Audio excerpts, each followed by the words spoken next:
inside age, John DiRocco. Today I'm going to show you how to make some nice bread. So we're going to start with our water right here.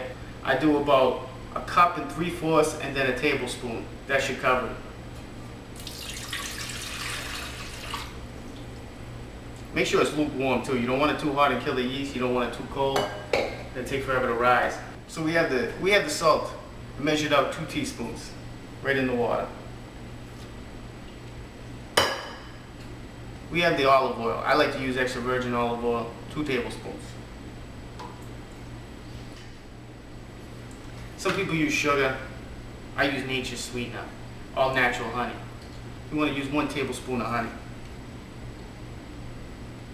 Now you have all your ingredients in there. You need to add the flour. 5 cups. I like to sift my flour. It makes a nice fluffy bread. And you don't necessarily have to sift it. I do it. So now we get the flour in there. Spread it out, even it out. Make a little indentation there, a little hole, like the big dig in Boston. Alright, so after you make your indentation, you want to measure out 1 teaspoon of yeast. I use rapid rise yeast. So we're ready to go. We're going to put this on the bread machine. We're going to mix it up. Mix it about a half an hour. You let it rise. I'm going to take it out. I'm going to mix it up, cut it up into about 6 dough balls. Then I'm going to let it rise again overnight. I'm going to put it in the bread machine now. Set it to the dough cycle. We're going to let it go. It takes about an hour and a half. It's going to mix it up a couple times, punch it down, mix it up.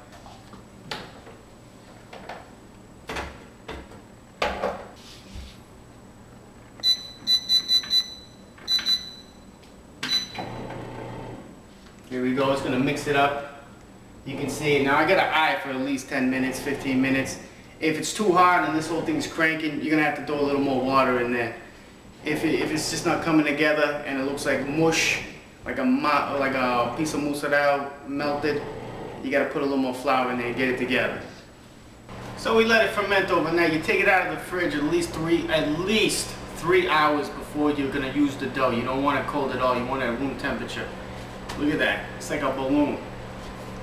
What we're going to do, we're going to get it out of the bag. Now we oiled up the bag and we oiled up the dough, so it shouldn't stick too much. It's very important. You don't want the dough to stick. You want to keep it as a ball. Plow your hand up. Toss a little in the bag on one side. Flip it over. Do the same for the other side. Now my wife, who by the way is the love of my life, and I adore her, she taught me this trick. And I just wanted the world to know that.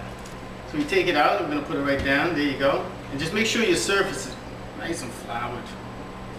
You want to just push it out. Now this dough, when you use the bread flour, high protein like this, it's real easy to use.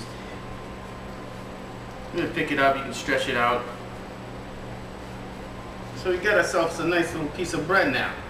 So we got a cornmeal here. Now I keep it in the fridge and I only use it for dusting, you know, and I'm not too bashful with it. Just take the peeler. You just put it on there, spread it around, right?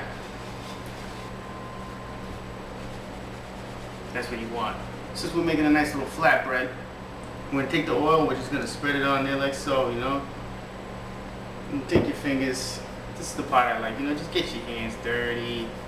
Nice and oiled. You're going to put it in the oven. It's going to get nice and crisp, nice golden brown. We're going to take it back out. It's going to be ready to go. Nice stuff. So we've got a nice brick oven outside. This saves you a lot of headaches. I mean, you're going to do this kind of thing inside with a pizza stone or a hot oven. It's going to get smoky. Your whole place is going to smoke up. Your eyes are going to hurt. So what I did is I got this nice brick oven. Got it outside, right? It smokes or whatever, no problem. So we got 2 pizza stones on the side and we got a pizza stone on the bottom, so you won't lose the temperature when you open the door. Makes for a really crispy crust. I cook everything in here from biscotti to pizza. Works beautifully. I'm just going to slide it in there. Look at that smoke. Now I do the smoke, a little oil, a little cornmeal from the last pie I cooked in there. But it's beautiful because it gives it a little smoky country flavor to it. I'm going to just slide it in there. We'll let it cook for about 10-15 minutes. You'll see a nice golden glare come over it. We're going to take it back out. We're going to put our ingredients on there. We're going to slide it back in there and it'll be ready to serve. Come out beautiful. So we bake this about, temperature is about 550. We take it out. It's been about 10 minutes. You really want to eye it after around 7 minutes. You want to keep a close eye on it. You can hear the crisp. Before you cut this, you need to let it cool down.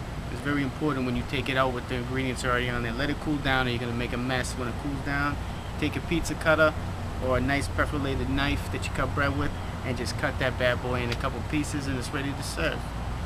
Thank you for watching this video bite with Miami Dish. John DiRocco.